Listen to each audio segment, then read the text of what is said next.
Welcome to Changing Higher Ed, a podcast dedicated to helping higher education leaders improve their institutions. With your host, Dr. Drumm McNaughton, CEO of The Change Leader, a consultancy that helps higher ed leaders holistically transform their institutions. Learn more at changinghighered.com. And now, here's your host, Drumm McNaughton. Thank you, David. Our guest today is Matt Frank, Director of Technology Evangelism and Product Marketing at Blackthorn I.O. Matt, a Denver resident and music enthusiast, has one goal in mind: to empower organizations with apps that delight and, simply put, just work. After years working for nonprofits and in higher ed, Matt became frustrated with the many disconnected legacy services that dominated those industries and fell backward into the world of SaaS technology. This led him to the Salesforce ecosystem, where he's worked for multiple award-winning ISV partners that focus on nonprofits, NGOs, associations, and higher ed. Along the way, Matt became an expert in micro-credentials.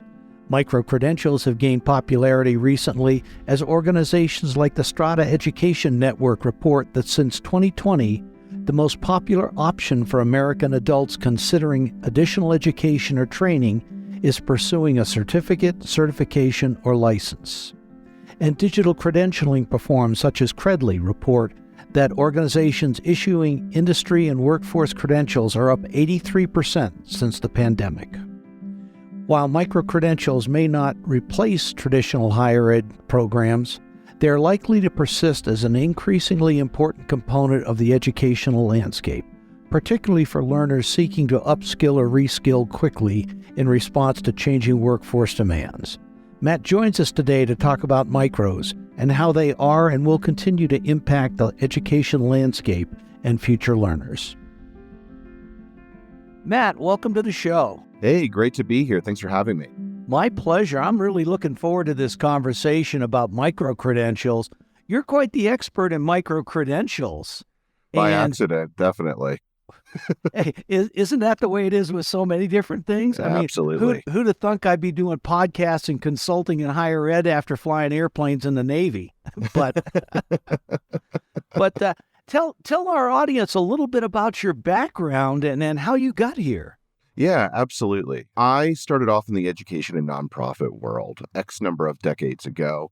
Gradually moved my way through that, first starting in educational design, then moving slowly more and more into the software and technology space before flipping over to that side of the table entirely. And in the progress of my career from the very beginning, there was always this sort of push and pull between what you can be certified to do, what you have the knowledge to do, and where you want to grow as an individual. And there's this increasing familiarity with the credentialing world that came with that. So when I was working for nonprofits, a degree opened the doors. When I worked at education, a degree opened the doors. But when I started working in the software world about a decade ago, it really wasn't a degree anymore. It was about, what can you demonstrably show me that you can do? And that's where I started to become familiar with the world of micro-credentials. That's where I started to become familiar with the world of Salesforce and how the two blend together to really sort of enhance the world of education across the board. That's really interesting. And what's most interesting is you were able to date this back to about 10 years ago. Yeah. Which is where the perception of higher ed started dropping off. Instead of, everyone, you've got to go back and get a college degree. It's the way to the middle class, et cetera, et cetera. It's not that way anymore. And you hit it on the head. It started really about 10 years ago.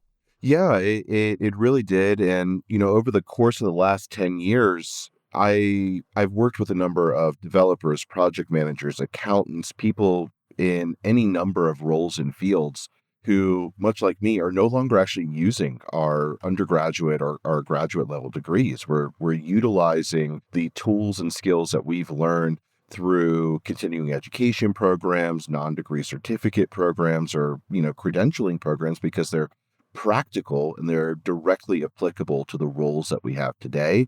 And over the last 20 years, almost, I guess 15 since the recession started, we've seen people really pivot in their careers, right? So the ability to go back to school for what you need as opposed to what you're being prescribed was an essential part of this transition, is something that I really started to delve into when it became apparent. Hence the rise of micro-credentials and things along Absolutely. those lines. Yeah, It's, in manufacturing, you've got just-in-time manufacturing. You get the parts there right before they're needed. Education's becoming that way as well with micro-credentials and just-in-time education. absolutely it is. And I think that helps employees be a little bit more nimble. And I think it helps employers invest in their employees so that they can retain them a little bit longer, but also upskill them in ways that are meaningful to the business. That's an interesting point you make, is about how employers want to upskill their employees to retain them. You don't see many institutions or many employers nowadays saying, go out and get your college degree.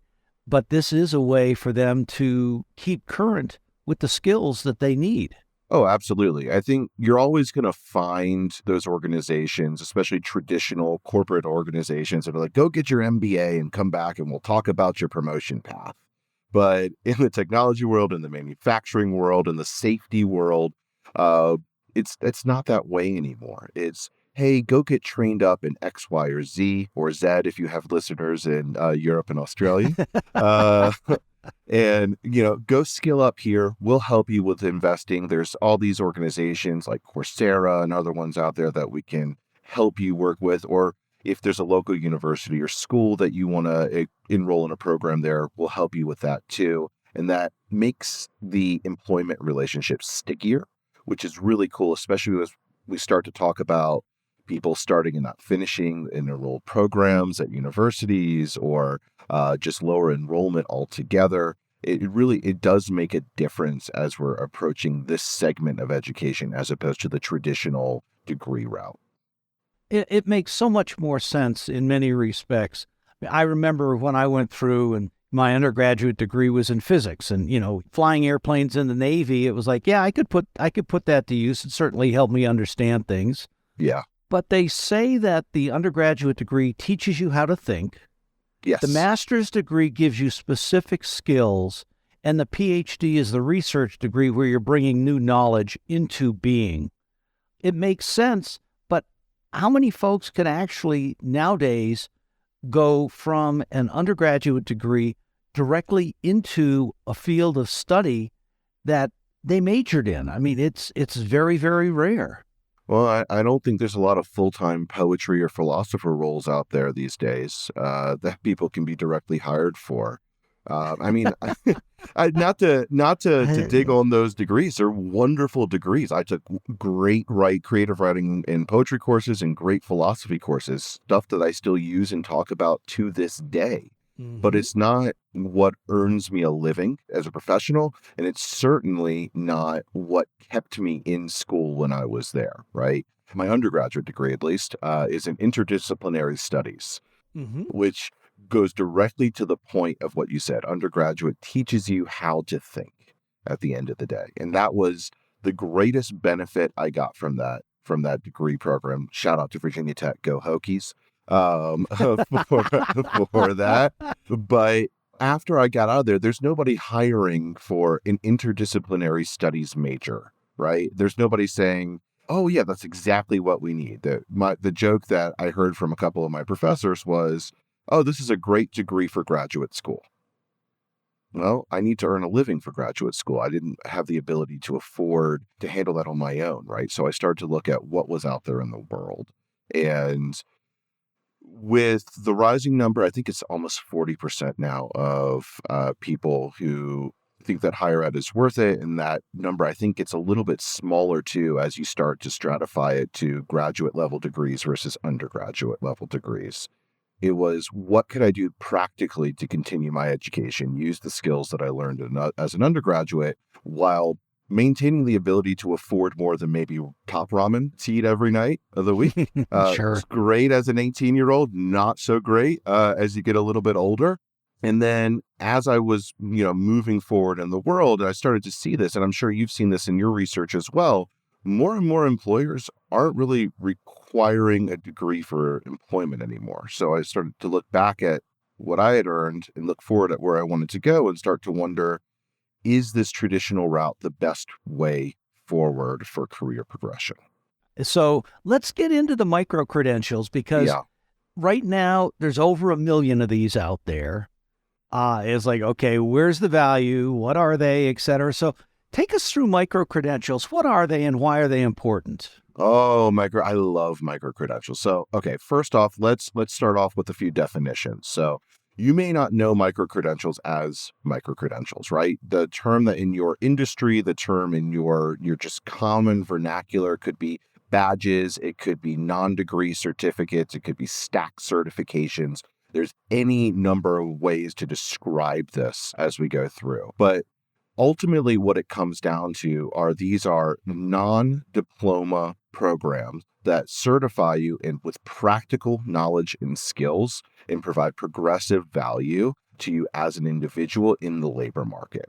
They basically come down to four main principles that can be utilized to describe them, right? So there's the flexibility that comes with them, and this allows learners to acquire specific skills or knowledge efficiently, and then be able to promote those back to professional organizations as popular options for, retaining or reskilling people. There's the industry alignment part of micro-credentials, and that's super important here too. Effectively, they can align with industry organizations, they can align with new technologies that are coming out in the market, or they can help describe a partnership between maybe a university and industry at large. And then personalization. So micro-credentials allow you to really create the learning journey that you want. And then there's the technology portion of this, right? So that goes back, maybe it's a 2A under industry alignment, but it allows you to more easily design and manage what services you're going to be able to provide and through technology, which is the largest growing area in the professional world today, right? So ultimately, they come back as a four-pronged path towards professional growth outside of the traditional degree program. They could be sponsored by associations, professional organizations, public and private industry partnerships, or even just by traditional universities. Let's unpack each of those just a little bit, starting with your first one. So flexibility? Yes. Yeah, so it's flexibility on a lot of fronts at the end of the day. When you enroll in a traditional, 4-year undergraduate degree program or 2 to 3 year graduate program, if you're going full time, you have to dedicate your life to that program to a degree, right? People make it work where they're working and learning at the same time. There's a number of options with that. But with micro-degree or micro-credential programs, what you're doing is saying, I'm working and I'm learning, and both of them are equally as important to my time and schedule. That also means that you can work with your employer to show them the progress that you are making with that certificate program in real time so that they can make flexible accommodations where capable to accommodate your progress as a learner, which ultimately benefits them as an employer. And that makes sense because we don't necessarily get the opportunity, especially in today's job market, of stepping back for a year, 2 years to go get a graduate degree, especially in areas such as technology, which is so rapidly changing.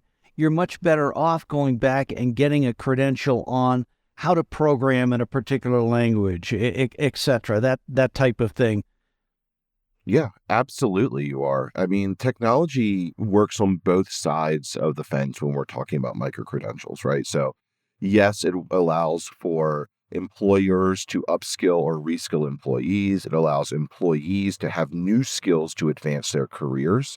But technology is also changing the landscape of how these micro-credentials are purchased or acquired and how they are then utilized and maintained as current as well. There's a number of platforms that can be tied into employee resource programs. It can be tied into HR programs so that as organizations, you can track who is keeping up to date. Heck, even organizations like Salesforce have started to use this internally with their Trailhead functionality, which is great. It's open to the public, it's open to employees, and you can see in real time who's learning and progressing, and you can keep that on track for part of your personal and professional learning programs. So it's flexible, it's aligned with what industry needs, Yep. it's personalized, and it's highly focused on technology. Generally speaking, I mean, there are certainly certificate programs that are not technology focused. You can see that in the medical field, the healthcare field. You can see it in certain accounting principles as well. But by and large, the technology world has embraced this, I think, more rapidly than other industries. And I think that's due to the propensity for experimentation that comes with technology that may not be there in other worlds. Mm-hmm. The other thing, too, is, especially with technology, it's changing so rapidly. How do folks keep current of what's going on? I mean, I've known only one university who's been able to figure this one out.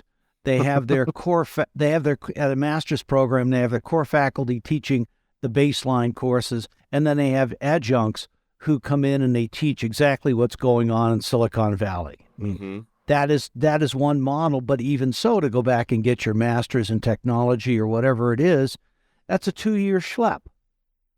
Yeah, it is. It's a long haul. 2 years, it's one of those things that can go by quickly and slowly simultaneously, right?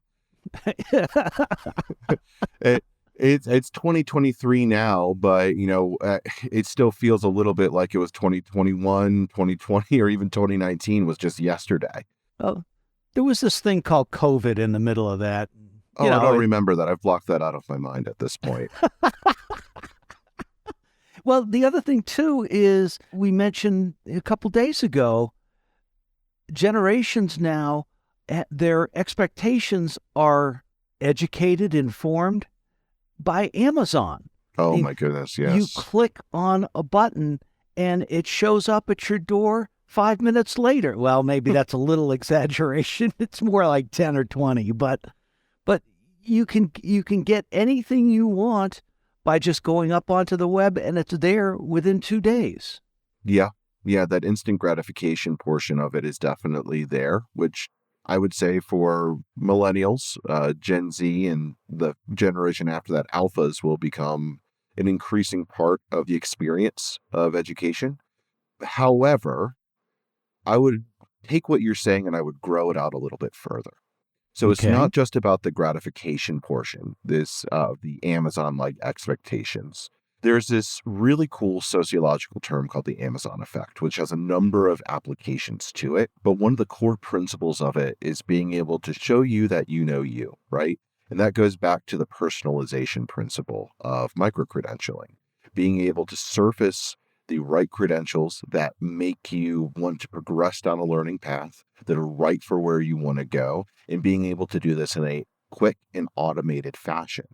And that's the fastest way to keeping people down a continuously learning or continuously purchasing, if it's coming from a for-profit organization, path of continuous credentialing. So that education is not only for the sake of education, but it's for the sake of growth, and it's for, to a degree, the sake of profit, which can get into a slightly dangerous area of bringing in the privatization of overall education for professionals. And we can certainly go down that rabbit hole if you want to. I don't think we need to. That could be a podcast unto itself. But at the end of the day, that Amazon effect is there. And it's really important to embrace that to stay current, I think, in education. Mm-hmm. Well, you bring up an interesting point, and I'll thank you for that segue there, because it makes my job much easier.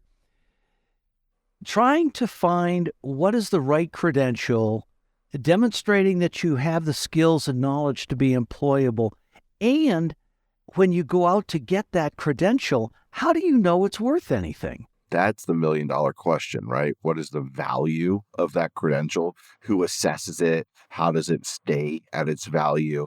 And how do you rotate it out if it's no longer providing value to the industry or the individual, right? These are the essential questions. Yeah. And, with that, it's the Wild West out there when it comes to micro-credentials. It is. Certificate programs are generally run through higher ed. There's regulation through accreditation, et cetera.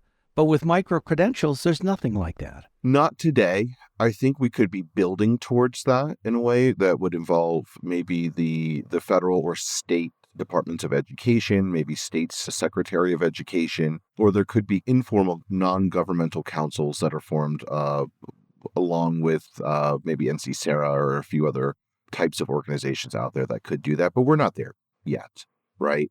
I think what it ultimately comes down to in terms of trusting the source of a credential is trusting their credentials as organizations. Most of these CEU, CPD, CME type programs that exist, I could come up with more alphabet soup if you want to. No, that's okay. You've already lost me on those.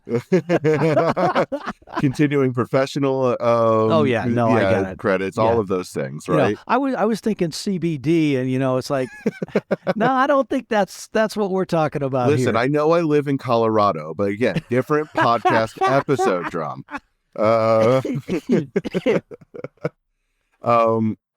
If a professional organization like the American Medical Association, the American Psychological Association, various societies and organizations out there are backing credentials and creating standards of professionalism for their industries, I think it's worth ingesting that as a legitimate source of continuous education.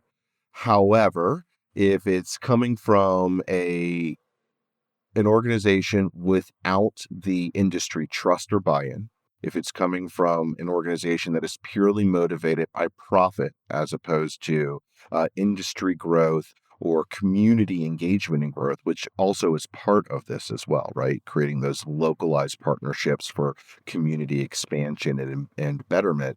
But if they're only focused on profit, it's really, I would question that to date. And as we move forward in the professionalization of credentialing, I don't think those sorts of actors will remain in the space for too long. No, I think you're absolutely right with that. But you're already starting to talk about a accreditation like approval, AMA, APA, major nonprofit associations who are very reputable. Now, if a college or a university wants to get into these type of things, how do they do that?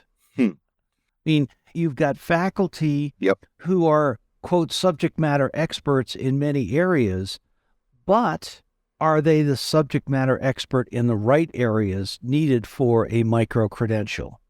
Harvard comes to mind. Yeah. They offer different courses through their School of Education for university presidents. It's brand name, it's recognized, they're appreciated, and they're valued.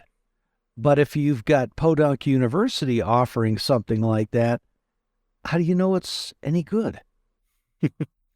So look at where their partnerships start. So that's the first thing. If it's a public-private partnership, right? So let's take a public university partnering with a private industry organization, a technology company, a medical company, something along those lines. It could also be a private university like Harvard doing the same thing. Look at the value and the time taken to incorporate the multiple voices of the university community and then designing that program. If it's just coming from the external private organization dictating to the university how they should design it, I would question its value. Because again, that goes back to that whole idea of profit over learning and development. But if the program has been designed with deans and faculty and community engagement managers at the university as part of its construction and part of its design, then you definitely are in a place where I think you can start beginning to see and appreciate the value of a program like that at the end of the day. Faculty have an important voice. Deans have an important voice in ensuring that these types of credentialing programs are in line with university values, with departmental values, and in line with areas that are essential as tenets for the industries that they teach to. But they're not, I think, the the voices that get a veto in their design at the end of the day. This should be a collaborative process without necessarily one body or another being able to veto the other on the final product, because at that point you're pushing an agenda. So That don't sugarcoat it. How do you feel? well, I listen. I agree. I have respect for all of these bodies equally, and I want them all to work together in collaboration for the benefit of the learners and the benefit of the institutions that they serve, because modernizing them is the only way that they'll continue to survive for the next several generations. I agree. It's interesting because when I think about those institutions who could do this successfully, Yep. I think about Harvard with their School of Education, Columbia the same way, MIT from a technology, Carnegie absolutely. Mellon from AI and machine learning, et cetera. They all have specialties there. But when you get out to an institution, and I won't mention names, but, rural serving institutions, they've got areas of expertise as well. For example, Appalachian State, in looking at agriculture and that type of thing, they could be offering these kind of micro-credentials around what their specialties are and working with organizations outside as advisors. Oh, absolutely. Now, of course, bringing Appalachian State up to a Virginia Tech Hokie is that was a tenuous move on your part there. But why is it you have this Appalachian State on your background on your screen? No, I'm just kidding. Oh, wow. Oh, wow. Okay. Whew. Oh, we're going to have to edit out the next part. And we're back. No. I agree with you completely. Rural universities and colleges have something to offer here, and I actually think that they can embrace something in a more agile and nimble way than a larger, more, I hesitate to call it more urban university, just because that just happens to be placement and setting as opposed to anything else. But let's say a larger, more established university as necessarily the way of doing it. Because these rural universities can embrace the progressive value or time to value tenets in a way that a more established university may not be able to. As we're talking about micro-credentialing or badging or progressive degree value as part of the modernization of traditional degree programs, these guys can look at, okay, if we're a land grant school and we're dealing primarily with farming, land management, maybe we have a wonderful biochemistry department to help study things like fertilizer or, agricultural principles. They can partner with experts in their field to create almost like progressive apprenticeship programs within their overall learning structures that allow for hands-on practical skill building that can provide immediate value to people who want to show the value of their learnings before they get that piece of paper at the end of their journey. And I would argue that makes them more valuable to the modernization process of education than some of these more established or stodgier, old school, traditional universities who still say the value of an education is teaching you how to think and it's making you a well-rounded individual without taking in the practicalities of what the job market requires today. I think that's spot on. I'm going to throw a curveball in here. Okay. I would venture to say that probably 80% of the universities are not well branded. They really don't know what they're known for. For them, a branding exercise is, let's ask faculty what we're known for. And that's part of it, but branding, positioning comes from external, from your institution. So what are you known for from the people who hire your graduates? the graduates, the alumni themselves, and then start to focus on what we can provide in those areas from a micro-credential perspective, from an academic perspective, that would be able to be monetized going forward. Does that make sense? I think it does. What I mean by this type of thing is institutions are known for certain things. I mean, when you take a look at it in MIT, it's engineering, it's new knowledge, it's technology. Yeah. Carnegie Mellon, kind of the same thing. Sure. If you're reaching out, if you're an Appalachian State or a, Virginia Tech, I'll tip the hat to your Hokies there. Thank you very much. You're known for different things. And so does it make sense for a Virginia Tech or an Appalachian State to offer a micro-credential in high tech when that's not really their area of expertise? Perception is one of these tricky areas. There's internal perception, there's external perception, there's partial external perception, which is sort of factored into how the U.S. News and World Report rankings come out at the end of the day, right? There's not necessarily hard numbers behind that, but a lot of that comes down to organizations or schools talking about one another and how they feel they rank. I would say that it's worth the experimentation for a school to invest in at least in a small part, in a micro-credentialing program that they feel speaks to their strengths. But if they were to look at external reviews, if they were to look at the Chronicle of Higher Education, if they were to look at any of these other trade magazines that are out there that show them what they're known for, as opposed to what they feel they're known for, I think they can become a little bit more self-aware and invest in the areas where they're seeing core strength. Makes perfect sense. Yeah. Matt, we have gotten to the end of our time. It has been a fascinating conversation for me, and I thank you. 3 takeaways for university presidents and boards. Sure. Micro-credentialing is not your enemy. That's number 1.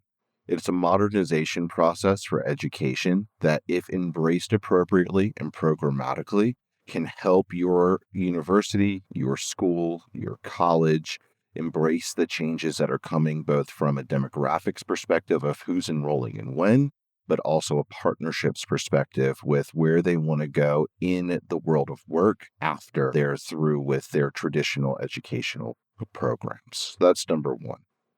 Number 2 is investing in partnerships with professional organizations, societies, associations, as well as private industry to make sure that the non-degree certifications, micro-credentials that you're creating are in line with industry expectations and remain practical to the learners that you're offering them to. That's number 2. Always making sure that you're continuously evaluating and making sure that you're always putting your best foot forward. And then number 3 is an area that might take a little bit of maneuvering, but investing in the technology to support these progressive value initiatives. Budgets are tight at schools of all shapes and sizes. I mean, when I worked for various public universities in the state of Virginia, every year when we went through the budgetary cycles, your listeners know this, you know this, there was always, how can we stretch this a little bit further? Where can we cut? How can we lead our alumni in our advancement organizations to sort of make up this deficit in ways that we can? I would say take a true stock of what you're investing in as a school, as a college, as a university, and see where money-making programs like micro-credentialing and certification programs can fit into that overall budgetary makeup, and hopefully make up for some deficits that you're seeing in specific areas. If you're offering technology credentials in your business school, that can help make up for maybe some lack of research funding that you're able to offer from a central university budget, right? Because these are money-making programs at the end of the day. They're not money-losing programs that you do for the benefit of public good. So there we go. Those are great takeaways. Thank you. What's next for you? For me, I'm about to go heads down on some projects at Blackthorn, specifically actually regarding continuing online and professional education, a new app that we're coming out with. So if you watch our spaces and my spaces, you'll see more of that soon for an app called Storefront. But it's actually going back and getting a few new micro-credentials myself. There's a few new super badges that came out in the Salesforce world that I'm going to go take head on this weekend and try to get certified in. And then I'm working towards a few new technology certifications that will really help as both me as an individual and my company are trying to embrace some of the new cloud technologies out there that make life easier for institutions to embrace and engage with learners. So you've just given us a couple of new credentials, new micro-credentials that institutions could be providing if they partner with Salesforce or someone else like that. Thank you. Absolutely. Absolutely. So, Matt, this has been a pleasure. I thank you so much for being on the show and look forward to the next time. Definitely. Thank you so much for having me. This has been a lot of fun. Likewise. Take care, my friend. You too.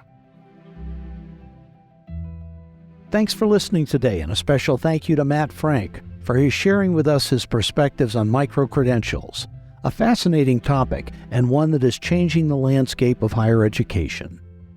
Join us next week for our conversation with Kevin Grubb from Villanova University.